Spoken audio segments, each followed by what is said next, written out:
Olá, pessoal do Entretanto, estamos aqui de novo para tratar das coisas do Brasil e do mundo à luz do direito, para tratar de ciência política à luz do direito.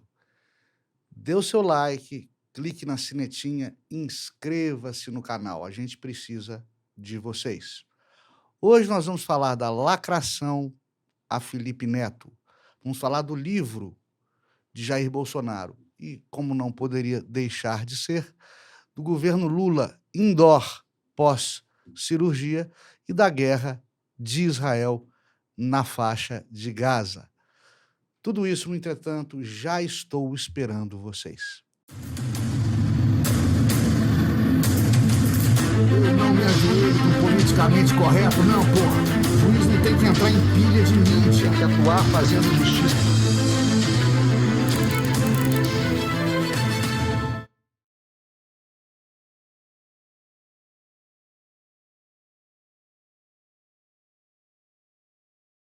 Pessoal, o Felipe Neto foi perseguidor implacável dos seus adversários ou colegas, como queira, youtubers, que porventura manifestassem uma opinião ideologicamente contra a esquerda dita progressista.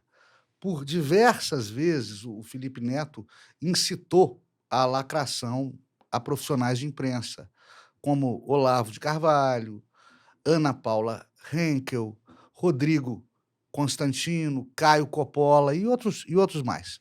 Agora, o Felipe Neto virou garoto propaganda da conhecida marca Bis, de biscoitos achocolatados. E por conta disso, né, por ter se tornado mais escancaradamente um garoto propaganda, ele está vendo contra si uma campanha difamatória e de lacração de idênticas e gigantescas proporções. O que é isso, lacração? Bom, o cara aproveita seus seguidores e compartilhamentos aos milhões para incitar que não se assistam aos blogueiros, jornalistas, youtubers adversários, que não deem like e, quando for para se manifestar, que seja para descer o pau. O Felipe ia mais além, perseguia aqueles que elegia desafetos, até os patrocinadores. Ele ia até os patrocinadores dos seus desafetos.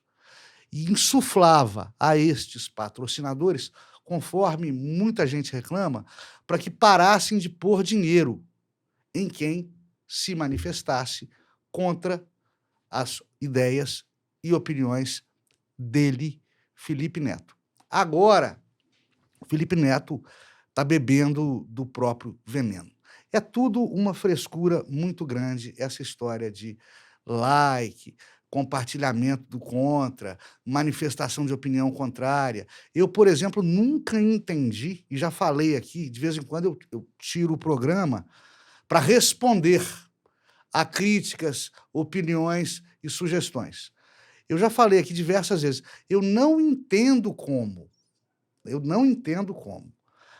uma pessoa que não gosta de você, ou pelo menos não gosta daquilo que você diz, essa pessoa te siga e se manifeste, ainda que contrariamente a você, nas redes sociais, né? Se você não gosta, não assiste. Eu sou da época que tinha 4 ou 5 estações de TV, eu não gosto do canal tal, eu não acesso ele, eu não coloco no canal tal de TV aberta, eu não vou assistir aquilo que eu não gosto. A pessoa te seguir para te lacrar, ou te espezinhar, ou se apurrinhar com você, ou passar raiva, ou tentar te passar raiva, não é uma coisa de pessoas normais. Cá entre nós. É um pouco fora do comum. Incrível que nos dias de hoje, redes sociais, internet, né, blogs sejam protagonizados por comunicadores e, às vezes, muitos deles profissionais de imprensa, o que não é o caso do senhor Felipe Neto, é um diletante quanto a isto, né? Por canais fomentados por pessoas que desconhecem o mais óbvio do óbvio em se tratando de ética na hora de se comunicar nas redes sociais. Na verdade, internet e rede social não é e nem nunca foram terra de ninguém. Não é para ser. Não é para ser, tá? Você tem direito de se manifestar, tem direito de informar e tem direito de ser informado, inclusive pelas redes sociais. Estas redes sociais existem justamente para ser terra de todo mundo, para todo mundo poder se manifestar. E, é claro, em caso de abusos e exageros, que respondam civil e criminalmente por isso, sem frescura, pelo amor de Deus. Tivéssemos nós uma legislação de imprensa e um marco regulador verdadeiramente eficientes, esse tipo de probleminha de egos jamais ocorreria. E tampouco teríamos que suportar o que eu costumo dizer, são juízes legisladores, que inventam regras monocraticamente, monarquicamente, sob o fundamento bastante questionável de que a legislação é omissa. Esses magistrados são daqueles com atuação mais preocupante para o funcionamento da República, o que eu já cansei de dizer aqui. Não é que exista lacuna legislativa ou que o legislador não tenha tido tempo ou tenha sido displicente ao confeccionar leis para organizar ao funcionamento deste ou daquele serviço ou dessa ou daquela crise institucional, né? Não é que o legislador não quer realizar o seu trabalho por motivos de só menos importância. Às vezes, o legislador opta por não legislar sobre determinada matéria de maneira consciente. Isso não é uma lacuna legislativa. O Congresso Nacional, que representa toda a vontade popular, que nos representa, o Congresso Nacional optou por não disciplinar determinada matéria, porque, porventura, tenham entendido os seus deputados e senadores que integram esse Congresso Nacional, integram o Poder Legislativo, esses congressistas, porventura, entenderam que não era o momento oportuno para dizer dessa matéria, porque não há uma discussão política madura, principalmente com relação à população e quanto a isto. Por isso, não há lacunas legislativas gritantes no direito positivo, no direito escrito brasileiro, que justifiquem aos juízes do nosso Brasil varonil legislarem. O presidente Lula voltou de misteriosa cirurgia e está despachando em home office, o que é absolutamente normal, não fossem os problemas que esse senhor vem enfrentando à frente da presidência da nação, o que torna tudo muito mais preocupante. Lula da Silva, pessoal, foi eleito como alternativa a Bolsonaro, que estaria reeleito contra a vontade de muitos e os interesses de alguns. Lula da Silva não possuía, como não possui, legitimidade. Conceito que significa, de maneira simplista. Afinal de contas, o entretanto, é para falar de coisas do direito de maneira simples. Legitimidade significa assimilação popular do poder. Ou seja, um poder legítimo é um poder assim reconhecido pelo povo. O que não acontece com o senhor Luiz Inácio Lula da Silva, porque metade da população brasileira o odeia, não reconhece nele um legítimo presidente. Na verdade, o Lula não está governando só de home office, não. Está governando indoor, há muito tempo, indoor. E não só agora, por conta da cirurgia. Legitimidade é isso. O sistema constitucional brasileiro adotou ao pluripartidarismo, lá na Constituição de 88, para evitar polarizações políticas, o que é um perigo para a normalidade democrática.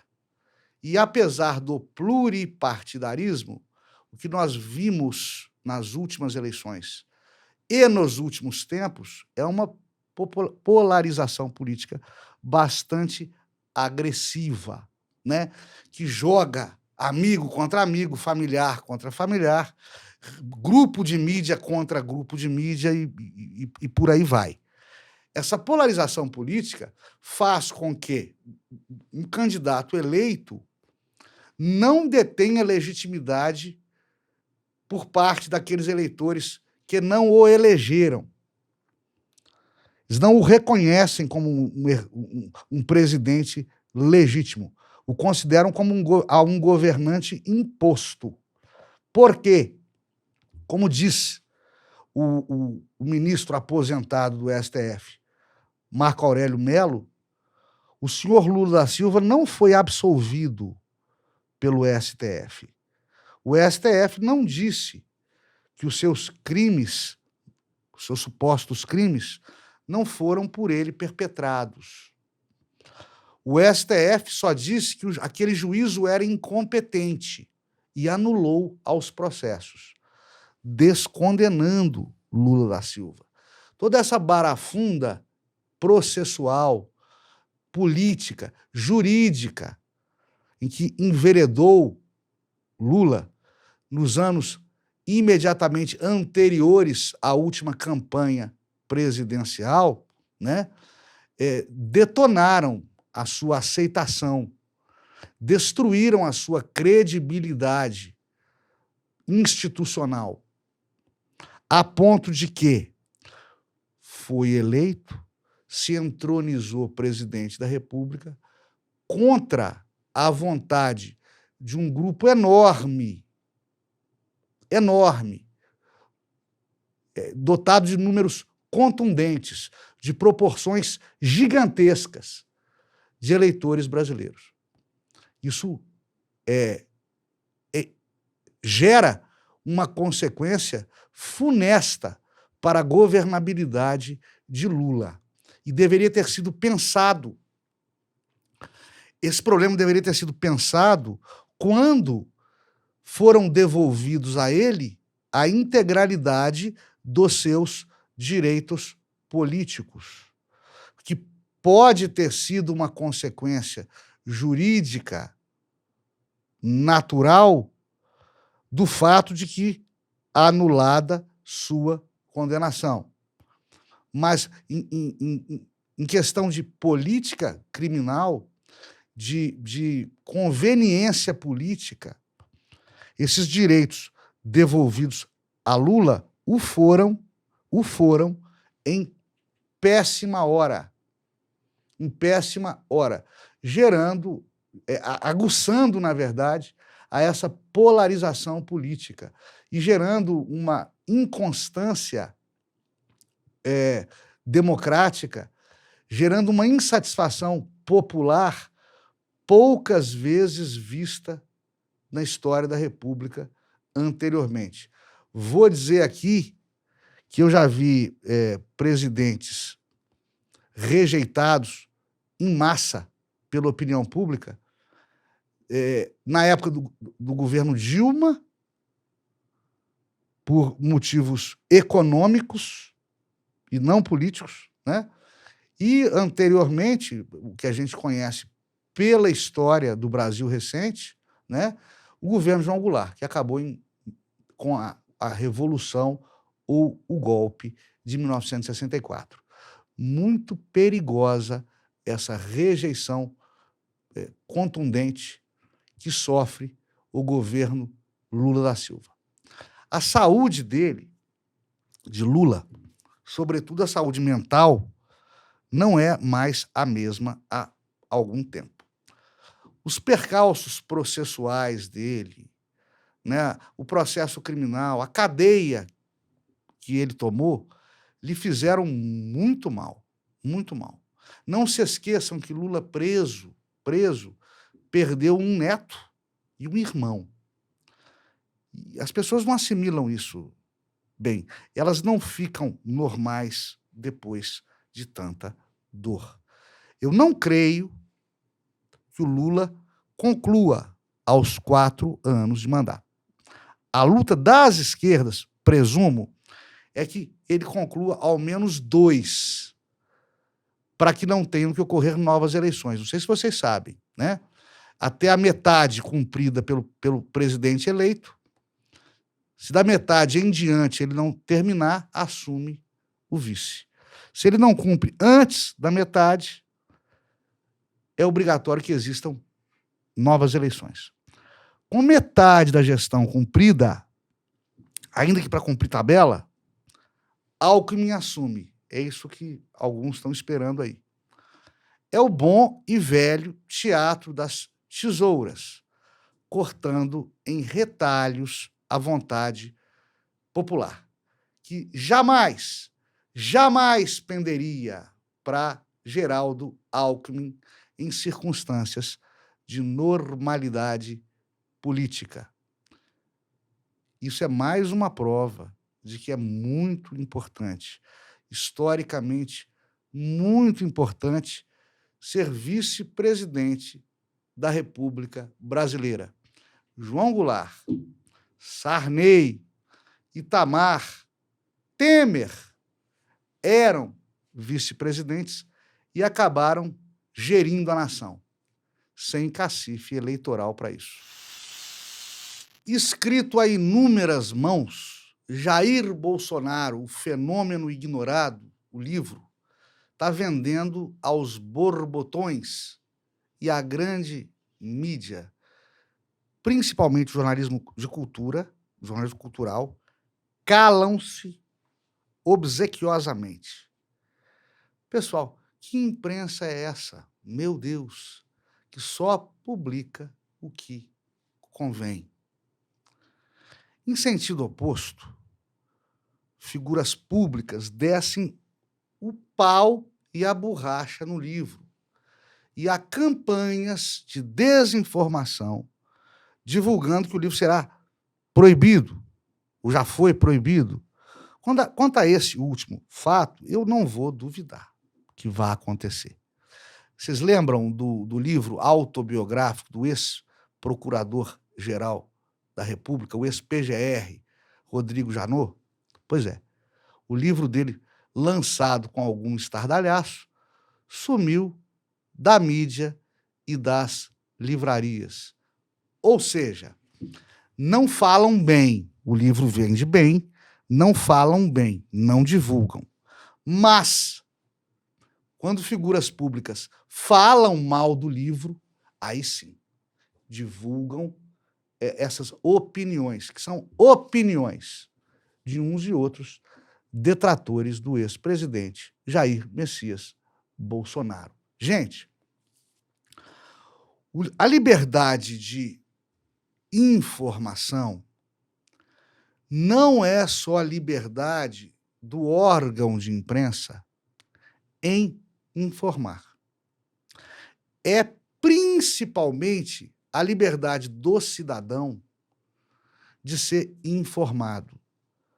Informado de maneira correta, rápida e imparcial.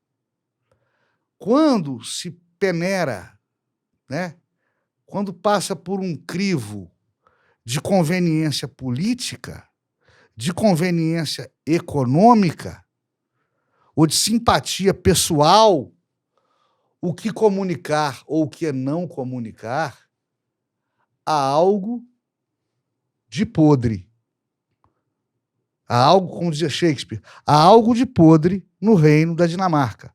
Há algo de podre na República Brasileira. Isso é preocupante. E não é novidade, muito menos histórica. Pelo contrário, é história requentada.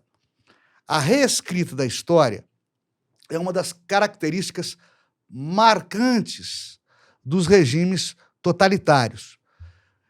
Como é que eles fazem? Suprimindo dados, não veiculando informações, distorcendo contextos e deformando opiniões. Vamos dar alguns exemplos recentes? Ninguém mais fala do Adélio Bispo, ou se pergunta por que Jean Willis renunciou ao mandato de deputado federal. O blogueiro que falou por quê foi preso. Os planos para matar Sérgio Moro, investigados pela Polícia Federal, também não são alvo de grande imprensa jornalística. O caso Marielle, que agora, finalmente, fizeram aquilo que eu falei para fazer. Vão à vida pessoal daquela moça. Vão descobrir o fio da meada. Agora, foram à vida pessoal dela, descobriram o fio da meada e pararam de falar. A conexão, por exemplo, entre o PCC e políticos progressistas foi afirmada pelo ex-detento Marcos Valério, caiu no esquecimento. É o mesmo silêncio e a mesma distorção que nos enfiaram goela abaixo 30 anos atrás, quando do homicídio seguido de suicídio que teria vitimado PC Farias e a amante em uma casa de veraneio em Alagoas, silenciando-se para sempre ao ex-tesoureiro da campanha vitoriosa do então presidente deposto, Fernando Collor de Mello.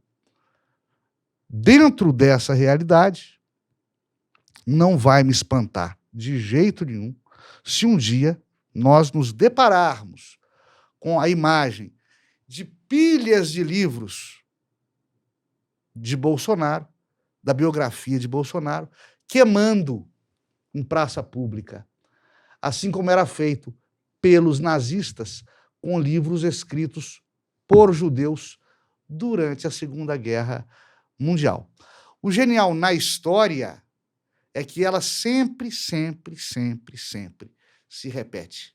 E nós nunca notamos isso. Pessoal, no momento da gravação deste programa, que, como vocês sabem, não é ao vivo, o conceito de ao vivo na internet deixou de existir há muito tempo, né? Continua acontecendo a guerra de Israel na faixa de Gaza. É uma guerra que visa retaliação, vingança ou justiça, revide aos ataques terroristas que o Hamas, o grupo político que domina a autoridade palestina na faixa de Gaza, os ataques terroristas que o Hamas deflagrou em Israel, provocando ao seu poderoso vizinho. Essa intervenção bélica de Israel na faixa de Gaza também visa recuperar aos reféns israelenses ali mantidos pelo Hamas. Na verdade, o Hamas deseja que Israel continue evoluindo dentro da faixa de Gaza em uma guerrilha total, em uma guerra total, em uma guerra de aniquilação, não porque os dirigentes do Hamas sejam sadomasoquistas, porque com isso eles fabricam imagens, né? Imagens de civis mortos, civil passando fome, de moradia civil destruída, de criancinha morta. Eles fabricam imagens para detonar a imagem do governo israelense. É isso que o Hamas planeja, mantendo cativos reféns. Guerra de aniquilação total não existe desde a Segunda Guerra Mundial, que Hitler disputava espaço e não teria como conquistar novos espaços sem aniquilar aos habitantes de seus países vizinhos. Então, para conseguir espaço, ele precisava desalojar, desocupar a área. E a melhor maneira de desocupar, segundo o seu raciocínio político doentio, era exterminando. A humanidade não concebe mais, na política atual, na geopolítica atual, enxergar ou suportar ou admitir guerra de aniquilação em massa, guerra de destruição geral. Os objetivos bélicos, os objetivos de guerra têm que ser definidos pragmaticamente. Qual que é o meu objetivo? Ao invadir, por exemplo, o governo americano, ao invadir ao Iraque, depor Saddam Hussein. Ao invadir ao Afeganistão, depor ao Talibã.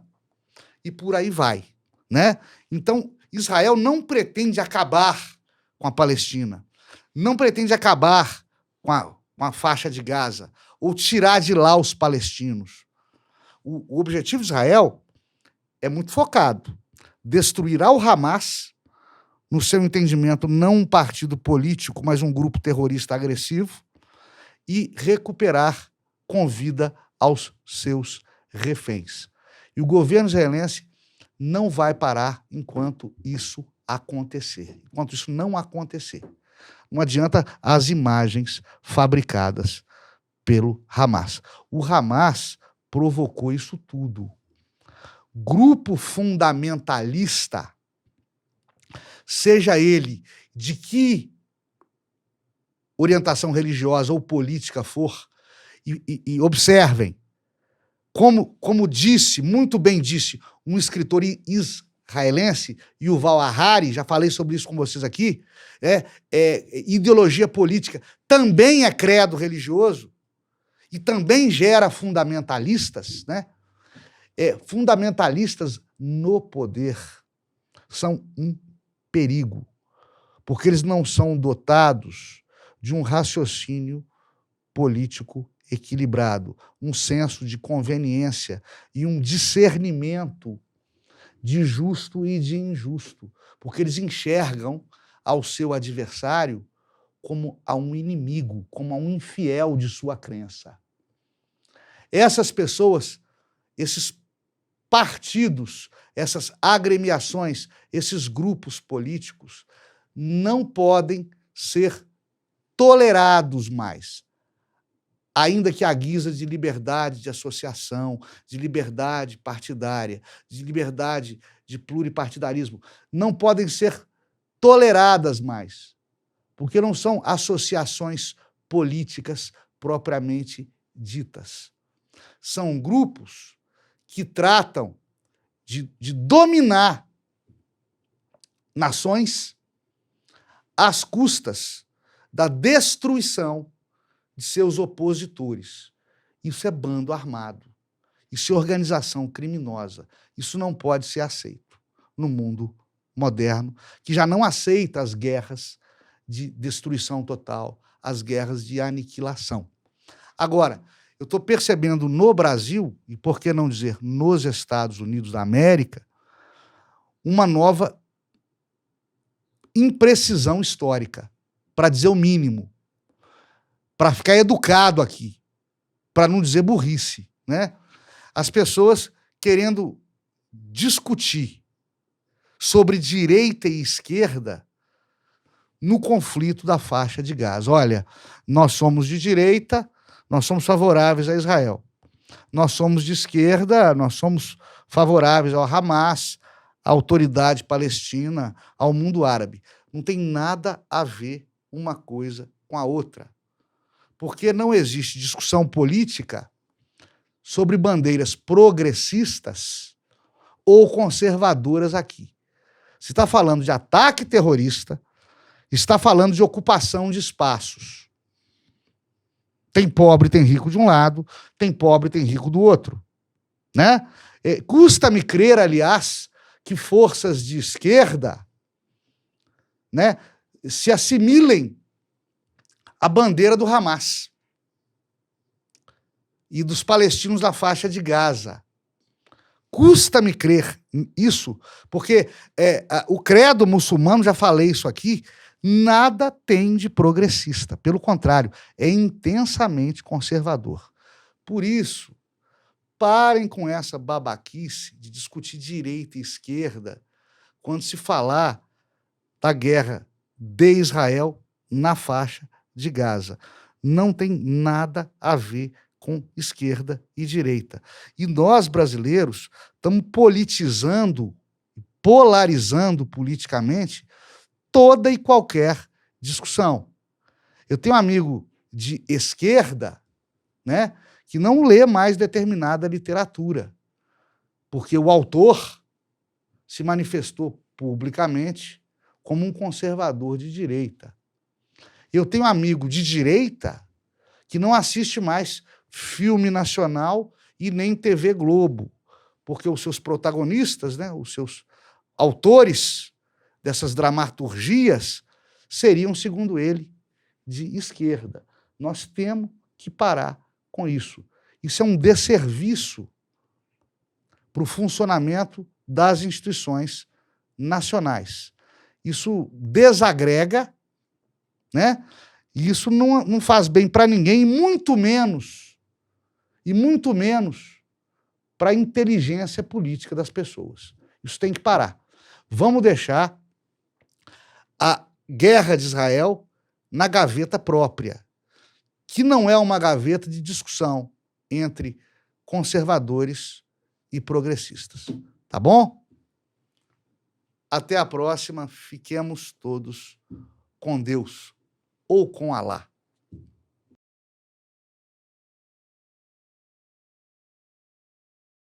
Dê o seu like, clique na sinetinha e inscreva-se no canal.